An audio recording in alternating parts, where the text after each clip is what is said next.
here I am again to tell you how I suck at fantasy football and Ken is so much better per contractual obligation.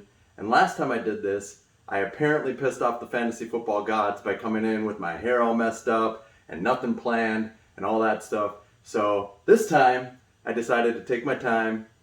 I'm gonna put some stuff together and do some data analytics, make sure that, I actually know what's going on and why Ken is so much better than me at fantasy football before I come on here and do my contractual obligation.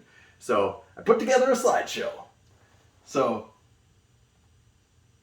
what I did this time is I took all of the data that I could find and I put it into quantitative data so that I could crunch a bunch of numbers. But here's the qualitative facts on what I gathered data on and looked into to see why Ken is better at fantasy football and why I suck so bad.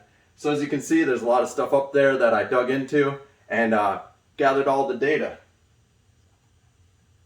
I then took that data and I smashed it into a bunch of equations and algorithms. They're all right there. I mean, you can see them. They're all over the place. Just all the equations and algorithms, I just smashed them all in there so that I could see a visual representation of why Ken is better at fantasy football and possibly appease the fantasy football gods. So once I did all the smashing of equations and algorithms, I came up with an actual chart of why Ken is better at fantasy football. And as you can see from the chart, the red represents fantasy football. Ken's way up here. I mean, he's almost the GOAT. He's got 7 rings. He's super awesome at fantasy football. And here I am, 1 ring, sucking at fantasy football. I'm barely squeaking past mediocre. So as you can see, Ken is far superior at fantasy football than I am.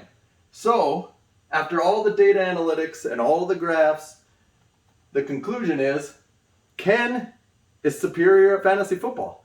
That's all I can say about it, is that Ken is better than me at fantasy football. I don't know what else to say. I mean, I looked at the data, I looked at everything. I mean, I don't know what the trade-off is, if there is a trade-off, but he's pretty darn good at fantasy football, and I'm pretty darn bad at it. So I believe I fulfilled my contractual obligation now. So we'll see you this season. Hopefully I'm not here next year.